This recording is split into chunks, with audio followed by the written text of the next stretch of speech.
Muy buenos días. Yo quisiera partir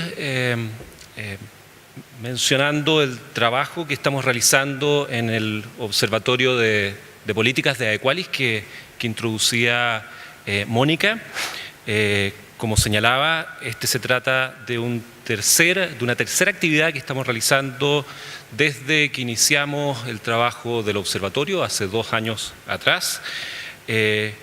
Y es el conjunto de temas que hemos ido abordando. Y quisiera circunscribirlo, nos pareció un tema central a propósito de una de las primeras actividades que realizamos como observatorio al principio de nuestro trabajo, que fue hacer un análisis de la legislación, normas y regulaciones vigentes en el campo de la educación superior. Nosotros lo que hicimos como observatorio fue recopilar y reconstituir el conjunto de normas, regulaciones vigentes en el campo de educación superior. Como muchos de ustedes podrán imaginar, lo que nos encontramos en lo fundamental fue aquel conjunto de normas que se inician y que establecen la arquitectura del sistema desde la reforma del 81, para luego sumar aquellas regulaciones propias de la Ley Orgánica Constitucional de Enseñanza y sus modificaciones, y luego terminar con la Ley General de Educación. Pero adicionalmente encontramos y recopilamos, y vamos a publicar este estudio en el libro que anunciaba Mónica en sus palabras al inicio. Incorporamos el conjunto muy amplio de otras legislaciones, de otras piezas de regulaciones, de otras normas circulares y decretos que existen y que están regulando el campo de la educación superior en el país. Y lo que nos encontramos, como también probablemente muchos de ustedes podrán anticipar, es un conjunto muy amplio de vacíos, inconsistencias, algunas contradicciones, problemas en la interpretación, o por lo menos varios sentidos en las regulaciones que pudimos encontrar. En fin, este es un documento que vamos a entregar dentro de este texto. Vamos a discutir también el conjunto muy amplio. Hoy día existen del orden de 30, un poquito más de 30 proyectos de ley vigentes presentados en el Congreso, que vienen de alguna manera a tocar temas de regulación, de las necesidades de ajustar regulaciones en el campo de la educación superior. De estos 30 proyectos, en su gran mayoría fueron presentados el año 2011, época de grandes movilizaciones, de grandes debates en el campo de la educación superior, pero pueden imaginarse ahí la disputa y las iniciativas de corte político que vienen entrando en un campo de regulaciones en educación superior. ¿Y por qué nos preocupó el tema de judicialización? Bueno, justamente porque vemos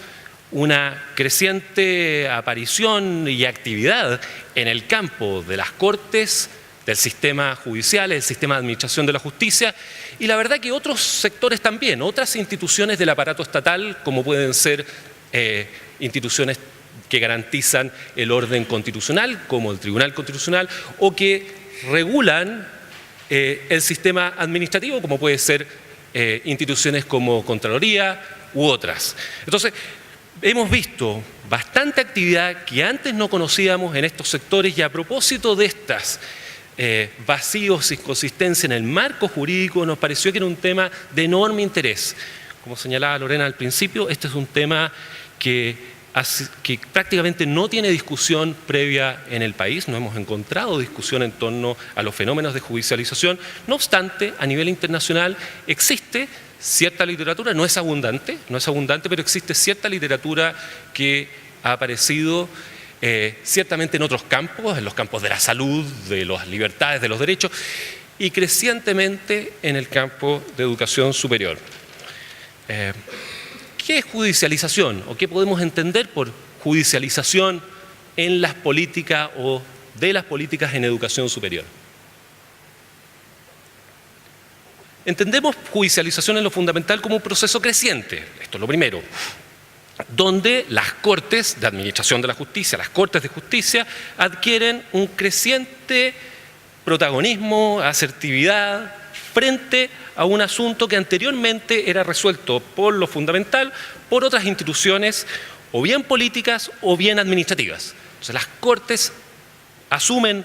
un mayor liderazgo, un mayor protagonismo y comienzan a resolver algunos asuntos, insisto, que eran resueltos anteriormente, algunas disputas que eran anteriormente resueltas en otros campos, en otras entidades, por otras organizaciones de corte administrativo o bien político. Hay dos autores claves, uno de fines de los años 50 y otros de fines de los años 60, del campo de la ciencia política, Robert Dahl el primero, Martin Shapiro el segundo, que conceptualizan el creciente fenómeno de judicialización y la verdad es que lo anticipan respecto de parte importante del mundo. Lo discuten en el contexto norteamericano, donde tiene larga data, y lo anticipan, insisto, para el resto del mundo. Y conceptualizan judicialización, básicamente como el impacto en el campo de las políticas, en nuestro sector, en el campo de las políticas en educación superior, diríamos, de la opinión y del juicio de las Cortes de Justicia. Esto comienza a ocurrir en el caso norteamericano muy temprano, desde 1900, en los casos de juicios en educación superior norteamericano. Los primeros datan de 1938, que conozco los primeros litigios en el campo de acreditación, disputas entre agencias de acreditación, gobierno federal y algunos constituyentes, 1938. Pero en el resto del mundo la verdad que es un fenómeno que aparece en lo fundamental hacia fines de los años 80, 90 y diríamos en Chile mediados del 2000 probablemente. Desde la sociología política también hay un conjunto de autores que definen el fenómeno de judicialización y creciente judicialización en el campo de las políticas como una acción, de nuevo, del sistema judicial, del sistema de administración de la justicia, que tienden a limitar el poder de los gobiernos en beneficio de los derechos individuales, de las personas. Fíjense que en esta definición, y esto es un conjunto de sociólogos, políticos, principalmente del mundo desarrollado, plantean que son procesos mediante los cuales las Cortes lo que han venido a hacer es establecer ciertos límites al fuerte poder y administración de los estados robustos. Y lo que hacen las Cortes, de nuevo, es ponerle límite al poder de los gobiernos centrales, al poder político, con el objeto de fortalecer la figura de los individuos, de los ciudadanos, en un contexto de derechos y libertades. Así entonces, uno observa en estos autores cierta evidencia a propósito de un conjunto de nuevas instituciones, por ejemplo, de garantía de orden constitucional en varios países a nivel internacional, especialmente en el mundo desarrollado, a propósito de ciertos controles constitucionales de las libertades y los derechos de los individuos, y nuevas instituciones que entran, nuestro equivalente al Tribunal Constitucional, por ejemplo.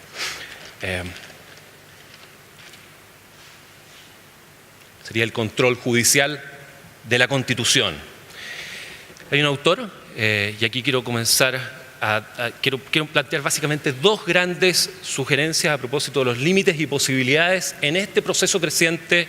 de judicialización. Y parto con la primera. Hay un autor clave a mediados de los años 60, Samuel Huntington, americano,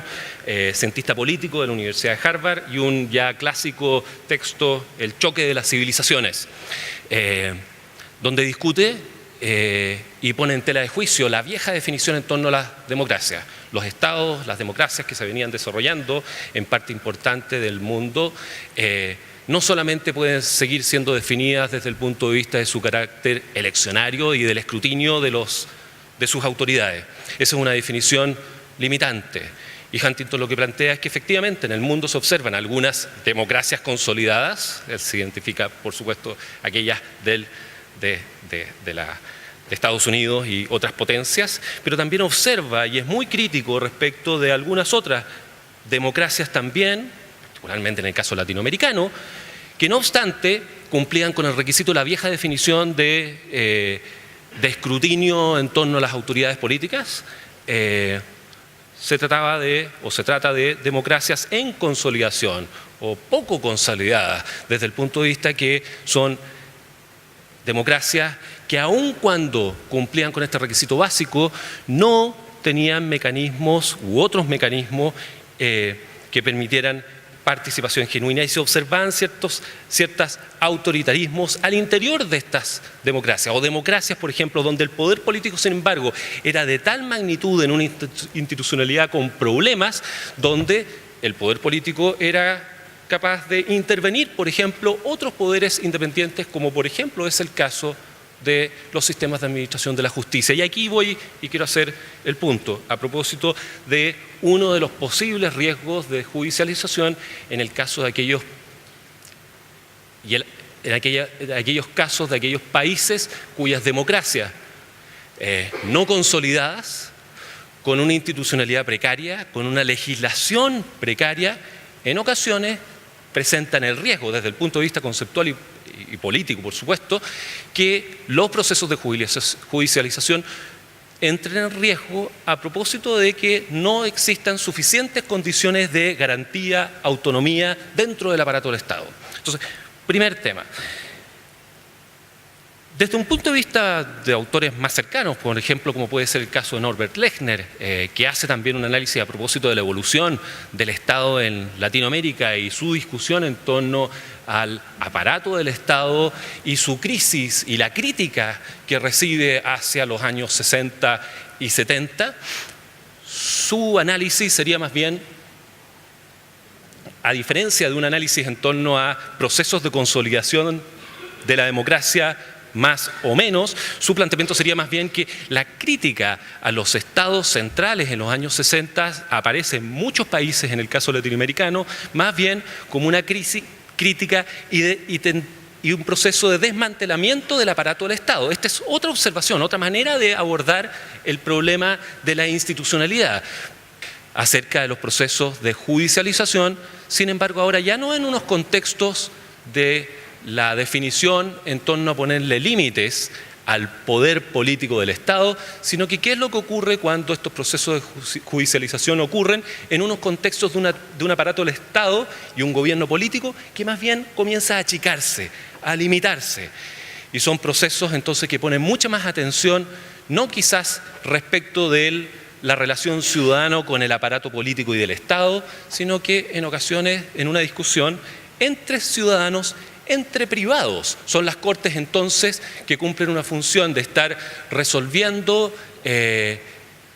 diferencias ya no necesariamente entre el Estado y los ciudadanos, sino que entre los privados, entre instituciones privadas en un contexto, insisto, de un Estado que es más lejano, que está en retirada.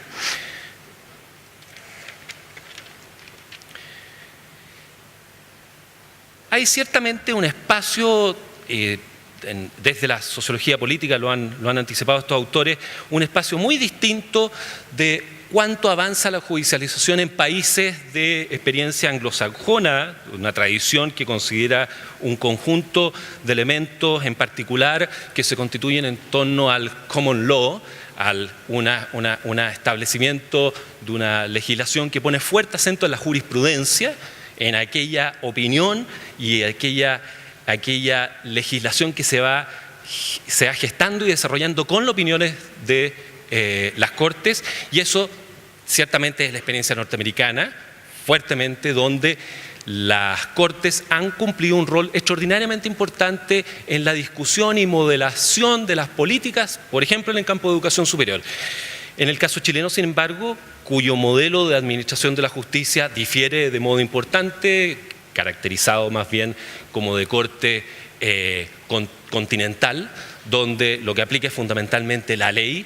Sin embargo, esto no, y esta es la segunda sugerencia que quiero hacer, esto no necesariamente limita los espacios de interpretación. Y lo que hemos estado viendo en el último tiempo, creemos de un modo muy emergente, muy distante todavía, sin embargo, a aquellos países que llevan una delantera en este aspecto, como puede ser el caso norteamericano, como puede ser de otras potencias. Creemos, sin embargo, que hay un espacio hoy día importante de apertura y de participación de las Cortes, del sistema judicial, emitiendo opinión sobre asuntos complejos. Insisto, por una parte, hay un espacio ahí, sin embargo, que se da en un contexto de una ley que tiene problemas, que tiene espacios de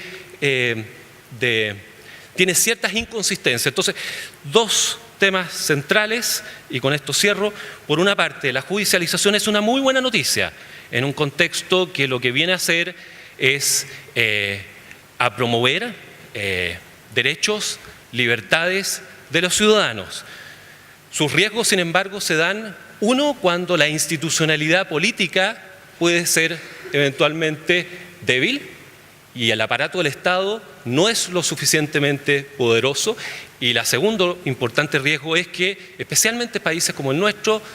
donde la ley civil es clave desde el punto de vista de los espacios que le da la interpretación de las Cortes, lo segundo entonces, cuánta calidad o cuán de calidad es el marco jurídico y cuántos espacios deja y cuántas inconsistencias existen. Y en ese sentido, cuál es el espacio en el cual se mueven las Cortes.